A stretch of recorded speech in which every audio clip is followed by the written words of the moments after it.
Sweetheart, use your brother's card. He's got $90,000 saved. My mom said, handing my card to my sister. She spent $88,000 before the cashier looked up and said, "Sorry, but this card is." You know, I never thought my own mother would hand my entire financial future over to someone else, like it was a coupon for a discount. But that Sunday, right there in her kitchen, she did. And that was just the first time my family tried to take everything I'd worked so hard to build. My name's Harold. I'm 33, an associate at a law firm downtown. For most of my life, I've been the calm one, the responsible one. The oldest kid who actually reads the fine print and always brings extra napkins. I'm the person who fixes the Wi-Fi, proofreads leases, and remembers everyone's allergies. Chaos makes my head buzz, so I like my receipts lined up by date. At home, in my family, being the calm one basically meant one thing. I was the bank. It was a Sunday, late afternoon. Rain was ticking against the kitchen window at my parents' place. The house smelled like lemon cleaner and fried onions, a weird but comforting combo. Mom was slicing peaches with this tiny serrated knife she's had since I was 10. My sister, Jenna, was glued to her phone, half listening, half smirking. The TV in the living room mumbled some reality show. People with perfectly white teeth arguing about a vacation rental. I was by the counter, tie loosened, scrolling through a draft settlement on my phone because one of my clients liked to panic on weekends. Mom didn't even look at me when she said it. She just reached into the little ceramic bowl where we toss keys and cards, picked up a black card, the one she always calls the one with the tap, and turned to Jenna like it was nothing. "Sweetheart," she cooed, "use your brother's card. He's got about $90,000 saved." She smiled, handing my card to my sister. No permission, just like that. It was so casual, so thoughtless. The way you'd say, "Grab a sweater." "Mom." I managed my voice just a breath. Jenna shrugged, taking the card with 2 fingers, like she was picking a delicate flower. "We're just looking," she chirped. "Back to school stuff." Jenna hasn't been in school for 6 years. "Put it back," I said, trying to keep my voice flat, calm. My mouth felt dry. My heart did that tight, light jump it does when a judge asks a question you weren't expecting. Mom waved her hand, annoyed. "Stop being dramatic, Harold. We'll sort it later. Don't start." Jenna's grin widened. "You're such a lawyer. It's just shopping." The peaches glistened on the cutting board. A drip of juice slid onto the edge of a gas bill. On TV, someone yelled, "You promised me." It felt stupidly on the nose. "I didn't authorize that," I stated. "Don't take it." But Jenna just tucked the card into her phone case anyway, like the issue was settled. "Be right back," she sang, snatching Dad's car keys from a hook. She kissed Mom's cheek and breezed out, leaving cold air and a trail of vanilla perfume. Mom kept slicing, as if nothing had happened. "You always make things so heavy," she said softly. "You know your sister is trying to get on her feet." I looked at the knife, the peaches, the clean counter I'd wiped myself after dinner. I felt that old, familiar pressure gather behind my eyes. I swallowed it. "Mom," I said again slower. "Put my card back." She didn't. She set down the knife and finally met my eyes. The look said, "Asterisk, don't embarrass me. Don't make a scene. We're family." Asterisk, that was the first click of the lock turning in my head. Not anger. Not yet. Just a click. Here's the thing. This story didn't happen in one day. It happened over a decade of little things that never looked like theft because they came wrapped in family words. When my dad's back went out, I paid the MRI copay. When the roof leaked, I put a new card on the roofer's invoice because Mom's credit was acting weird. When Jenna forgot her rent, I zelled her just this once because her landlord was a creep, and I didn't want her getting cornered. If someone was short, I covered. If someone was stuck, I drove. No one ever asked how I had the money. They just assumed I had it because I was the lawyer. But here's the unglamorous truth. I'm an associate, not a partner. I pay insane student loans. I drive a cheap, used sedan that smells faintly like coffee. And that $90,000 wasn't just lying around. It was my emergency fund, plus the down payment for a modest condo. I'd been stalking it on a real estate app at 2 a.m. when insomnia got loud. It was every packed lunch, every skipped Uber, every wedding where I wore the same suit and pretended it was a choice. When you're the calm one, everyone assumes you're fine, even when you say you're not. Mom's favorite line. "We raised you. You turned out well. You should give back." Dad's, A family is one pocket. Jenna's, I'm not asking for a handout. It's an investment. I'd argued against those lines in my head for years, writing counterarguments like closing statements while brushing my teeth. But out loud, I swallowed them. I picked my battles. I wanted peace. Peace comes with a price tag nobody totals until much, much later. The pressure really picked up this past spring. Jenna quit a boutique job after 2 weeks because the manager had a tone. Then she started an online store that sold nothing and posted influencer reels about soft life. Mom co-signed a car for her so she could get to interviews. When the payments were late, guess who helped for now? In June, I told them I was finally looking at buying my own place. I said it in a careful voice, the one I use with nervous witnesses. I've saved the down payment. I'm meeting a broker. I don't want to touch that money for anything else. I even texted it because I wanted it in writing. Mom heart reacted. Dad sent a thumbs up. Jenna replied, "Proud of you, big bro. Can I borrow your blender?" 2 weeks later, the group chat lit up. Family dinner Sunday. Big news. It was Jenna. The big news? She was launching a studio, by which she meant a room in a rented co-working space with neon signs. She wanted to surprise everyone with a vision board. At dinner, she passed around a laminated list of starter needs: camera, ring lights, a few designer pieces, a laptop that doesn't freeze, and gifts for future collabs because you have to spend to make. "Don't look at me," Dad said, raising his palms. "We're tapped. Your brother will help," Mom said, like she was ordering bread. I stared at the list. I thought about the condo's green-tiled bathroom I'd saved to my phone. "I can't," I said. "I told you about the down payment." Jenna rolled her eyes. "You're so linear." Mom sighed. "A deep, theatrical thing. Your sister's trying. You of all people should support that." "I do," I said. "But not with my house money." Mom's face hardened. "You've always been careful," she said, like careful was a flaw. "Sometimes you have to believe in people." Dad chimed in. "We've believed in you since you were born." He meant, "You owe us." I washed dishes after dinner. The neon numbers on the stove glowed. 8:32. The sponge squeaked against a pan. I kept breathing slowly, like I teach anxious clients before depositions. The next week, Mom stopped by my apartment with laundry detergent and left with my extra laptop. Just for a few days, so Jenna can edit. I told myself it was okay. Then she asked for my streaming passwords to help her unwind. I told myself it was nothing. Then she asked me to co-sign a small personal loan, just in case Jenna needs inventory. I said no to that one. I actually said the word no. Mom didn't speak to me for 3 days. Then came that Sunday. The peaches. The card. After Jenna left with my card, I stood in that kitchen and felt my chest hum like a power line. I wanted to shout. I didn't. I did what I always do. I tried to manage it. "Mom, this isn't okay," I said. "You can't take my card." She wiped the knife clean with a paper towel. "I didn't take it. Jenna borrowed it. She doesn't have permission." "You're so legal," she said, like it was a slur. "You make everything a contract. We're family." I wanted to say families can still steal. I wanted to say I am not a line of credit. Instead, I said, "Call her. Tell her to bring it back." Mom's mouth flattened. "Stop controlling everything." The rain got harder. Dad shuffled in, wearing socks with sandals. Opened the fridge, stared inside like answers were next to the pickles. "What's this?" he said, sensing the weight in the air. "Nothing," Mom said quickly. Jenna ran an errand. "For what?" I asked. Mom didn't answer. She tossed the peach pits in the trash and tied the bag. "I need to take this out." She went into the rain without a coat. It felt like a metaphor, and also just my mother being dramatic with produce. I stood there, phone in hand. I typed, "Bring my card back now." I didn't send it. I deleted it. I typed, "This is not okay." Deleted that, too. At 6:14 p.m., Jenna texted the family chat. A photo of 3 shopping bags sitting in a mall food court, a smoothie next to them.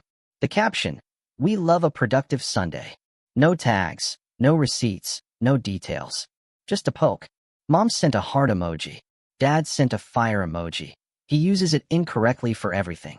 The click in my head turned into a slow, grinding crunch.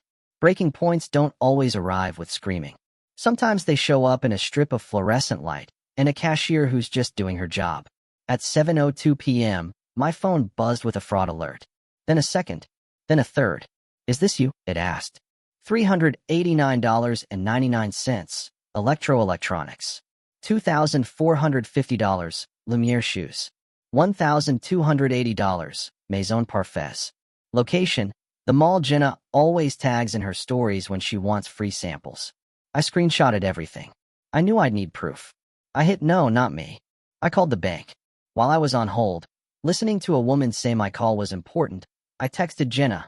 Asterisk stop. Call me now. Asterisk she didn't. Instead, she posted a boomerang of a glossy bag swinging on her wrist. Mom texted me separately. Asterisk don't be petty. She's investing in herself. Asterisk investing. The customer service rep came on. Calm, bored, probably in a room with bad lighting. I verified everything. I asked them to freeze the card. She said someone was currently at a register attempting a large purchase, and could I confirm the amount?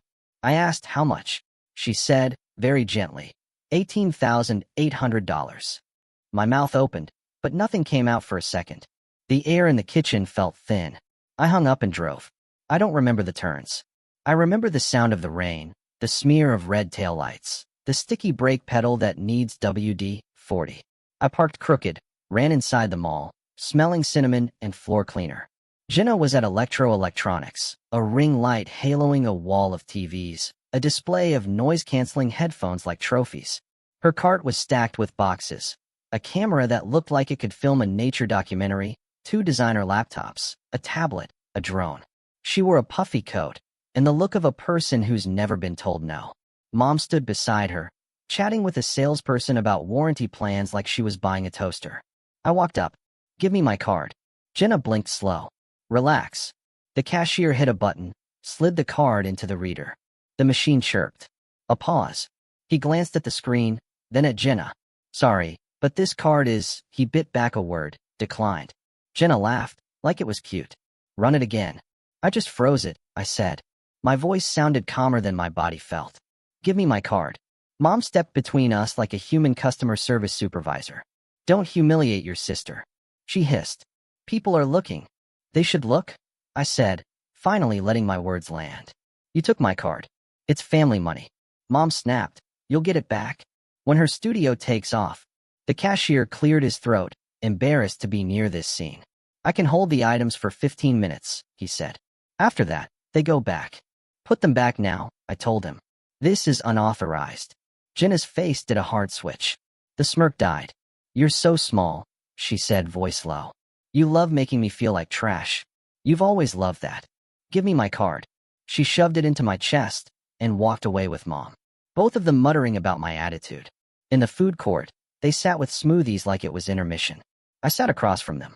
The table was sticky. A kid behind me cried about a pretzel. The overhead speakers played cheerful pop. My shirt was damp. My hands shook. Mom started. You could have handled that privately. You could have asked, I said. You could have respected no. Jenna rolled her eyes to the skylight. I told you, he likes being the victim. I put my phone on the table and opened the banking app. I scrolled to the alerts. The numbers stared back. An $18,800 attempt, plus the little ones. Screenshots lined up like receipts of who they were. Do you see this? I said. Do you see what you tried to spend? It was a bundle, Jenna said. Discounts. Jenna. I said, and the way her name came out made her look at me. No more. What's that mean? Mom asked, suspicious. It means there will be consequences, I said. Real ones. Mom laughed. What will you do? Sue your own mother? She said it like a dare. I stood up, because sitting felt too powerless. I won't argue here, I said, voice steady. I'm going home. If anything else is charged on any card, I'll treat it like I would for any client. You'll get the same courtesy, and nothing extra. Mom sucked her teeth. You're heartless. Maybe, I said. Or maybe I'm finally done being a wallet. I left them there. The rain had softened into mist. In the car, I exhaled for the first time in 20 minutes, and felt the exhale turn into something like shaking. On the drive home, I practiced sentences out loud. Not for court. For my life. People imagine aftermath as quiet. Mine was loud.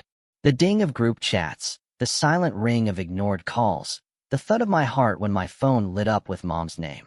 That night, the family group chat exploded. Jenna posted a paragraph about public humiliation and being unsupported. Mom added, your brother has always had control issues. Dad wrote, let's be reasonable. Which, in our family language, meant do what your mother wants. I didn't answer. I took photos of every message. I saved every alert. I changed every password I hadn't already changed. I set up two-factor authentication. I called the bank again and had them issue a new card and a new account number. And I put a verbal password on the account that isn't my birthday, my dog's name, or my favorite sports team. I froze my credit. I removed my name from the automatic payments for the family cell plan I'd been covering temporarily since 2021. I canceled the streaming profiles I paid for and that no one ever thanked me for. It felt petty for 5 seconds. Then it felt like breathing. At 11:43 p.m., Mom called. I let it go to voicemail. Her voice was low and furious. "You embarrassed me today," she said. "You think money makes you superior? It doesn't. You wouldn't have that money without us. We fed you. We clothed you. We did without so you could study. You owe this family." I replayed it twice. The word "oh" scratched at me like sand. At 7:08 the next morning, a text from Dad. Asterisk come by tonight. Family meeting. Asterisk I typed. I can't. I have work. I erased it. I typed, okay 6. Then I put on a suit and went to an early hearing with a judge who says my last name like it's 3 syllables. I argued a motion. I won. Afterward, my colleague asked if I wanted coffee. I said no. I ordered 2. I started catching up, but my eyes kept darting to my phone like a dog to the door. At 6:04 p.m., I walked into my parents' living room and felt that old childhood tightness in my shoulders, like I should sit up straighter without being told. Mom sat upright on the couch with a notebook, like she'd prepared remarks. Jenna had sunglasses on indoors. Dad paced. "We're going to resolve this," Dad said, throwing his hands up like a referee. I nodded. "Great. Resolution is good." I sat. I put my phone face down. I clasped my hands so they wouldn't tremble. Mom started. "You humiliated your sister over a misunderstanding." "What was misunderstood?" I asked. "We thought your savings was for family goals," Mom said, actually using the word goals like we were pitching a deck. "Jenna's studio is a family investment." "No," I said. "It's not. You're selfish." Jenna snapped. "You think your little law job makes you better than us." I laughed, surprised at the sound. "Nothing about my job feels little," I said. "But this isn't about better. It's about boundaries." Mom put down her notebook and leaned forward. "Boundaries," she repeated slowly, like tasting a word she didn't like. "So, here's what we propose." She actually used that word. "We set a monthly family support budget, just until Jenna is stable. You contribute, say $2,000. That's nothing to you. And you stop making everything combative." My mouth opened, then shut. I breathed. I reached into my bag and took out a thin folder. I put it on the coffee table. The cover said, in clean font, Family Financial Conduct Agreement. Jenna snorted. "Oh my God. I drafted it on my lunch break," I said. "It's not a trap. It's clarity. Like it might bite." Jenna mumbled. "What's in it?" "Exactly what I've said for months," I replied. "My accounts are mine. No one is to hold or use my cards, ever. Any requests for money come in writing, with purpose, amount, and repayment terms. No guilt language. No surprise visits to borrow items I need for work. If there's an emergency, we discuss it. Real emergency, hospital emergency, not studio lighting." Mom flushed. "We're not signing that." "That's fine," I said. "It still applies." "You can't make rules for us," Jenna said. "I can make rules for me," I said. "And I am." Mom stood. "Get out." I stood too. "Okay." She didn't expect that. She faltered. "You're leaving?" "Yes," I said. "I'll be in touch when I'm ready." "Ready for what?" Jenna asked. "Silence," I said. "A break." "Don't be dramatic," Dad said. He sounded tired. He's always tired when it's time to stand up to Mom. "I'm not," I said. "I'm done." I left. I walked to my car with a quiet I hadn't felt in years. It was not happiness. It was space. The next 3 weeks were a lesson in what happens when you step out of a role people rely on. The texts escalated, then curdled, then went silent. Aunt Marlo wrote, "Family forgives. Be the bigger person." Cousin Leo wrote, "LOL, your sister says you're rich now. Congrats." Someone I hadn't spoken to since high school DM'd me. "Your mom says you're having a mental health episode." I took screenshots. I put my phone face down a lot. Then my building's concierge called to say a courier had left a package. Inside was my extra laptop, scratched, and a ring light, still in plastic. No note. I photographed them and filed the photos in a folder called Returns. I moved forward. I toured the condo with the green-tiled bathroom. I met the broker. I ran numbers. I felt the terror of doing something big for me after years of doing big things for everyone else. On a Thursday, I was in court when my phone buzzed with restricted. I let it go to voicemail. It was Mom. Her voice was different, small, brittle. "We need your help," she said. "Jenna has an issue with her credit. Someone did something with a card. There's a police officer here asking questions. Call me." I sat in my car after court and listened to it twice. The sun was bright. A kid pushed a scooter down the sidewalk, helmet too big. I called back. "What happened?" I asked. "It's a misunderstanding," she started. "What happened?" I repeated. Mom exhaled. "A card was used. They're saying it wasn't authorized. They're saying it was fraud." "Whose card?" "Yours," she said quickly. "But it's a mess, Harold. Because it's all in the system wrong." I cut in. "No," I said. "It's very simple. I reported unauthorized use. If someone used my information, the bank and the police will handle it. You're going to let your sister get arrested?" She snapped, heat returning to her voice. I could hear the old hooks sliding into place. Family guilt. Duty. I felt it hit the boundary I'd built, and it stopped there. "I'm going to let the process work," I said, like I would for anyone. "She's your sister," Mom said softly, pleading now. "Yes," I said, "and I've been her safety net for a decade. That net is causing more harm than help." Mom went quiet. "Then you've changed." "I've stopped lying," I said. "That looks like change." For 2 days, it was chaos. Extended relatives called. Old neighbors texted. Jenna posted a long story about betrayal with a black background and white font. I didn't look. I only saw it when a friend sent a screenshot with, "Is this about you?" I replied, "Not my circus anymore." Then it got quieter. People run out of outrage when you stop feeding it. I closed on the condo. I signed a lot of papers. I held the keys in my palm, warm from the escrow agent's hand, and felt my chest loosen like a knot untying. On moving day, my friend Marcus carried the heavy boxes and kept cracking jokes about my lawyer books. Case books I keep for nostalgia, because yes, I'm that person. We assembled a cheap IKEA table that wobbled until it didn't. We ate pizza on the floor because I don't own a table yet. It wasn't glamorous. It was mine. At 9:14 p.m., I stood alone in the green-tiled bathroom and looked at myself in the mirror. I thought about the kitchen with peaches and a tiny knife. I thought about my mother's face when I said consequences. I thought about all the times I drove over at midnight with groceries and pretended that was love. My phone buzzed. A text from Dad. "Proud of you, just that." 2 words, no emojis, no strings. It surprised me how much that small thing pinched behind my eyes. I typed thank you. I didn't add anything else. 2 months later, Dad asked me to stop by without the drama. The house looked the same. Lemons on the counter, TV murmuring, the hook with keys. Jenna wasn't there. Mom poured tea she never drinks and pushed the cup toward me. "I shouldn't have taken your card," she said, eyes on the steam.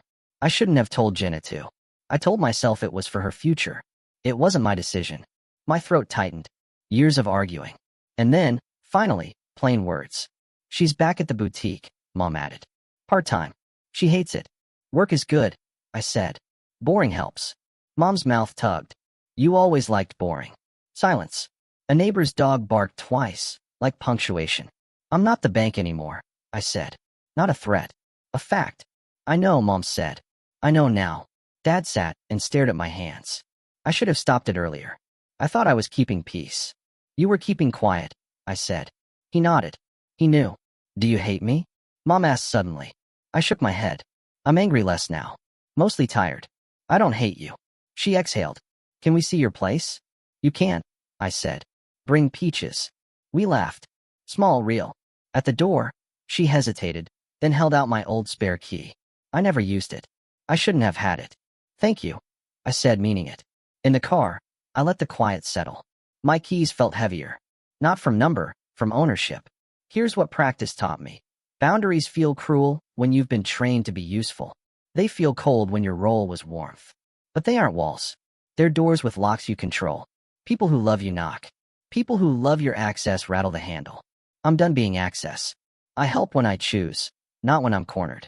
Last week, Jenna texted a photo of a tiny paycheck. "It's not much," she wrote, "but it's mine." I typed, "Proud of you." and put my phone down. Tonight, I'll eat at the wobbly IKEA table and look at the green tile and think, I did this. My card stays in my wallet unless I decide otherwise. That's the moral. I won't let you use me. And the bonus? When you stop being the bank, you stop being broke in ways money can't measure. That first click in my head that day, not a lock closing, a key turning from the inside.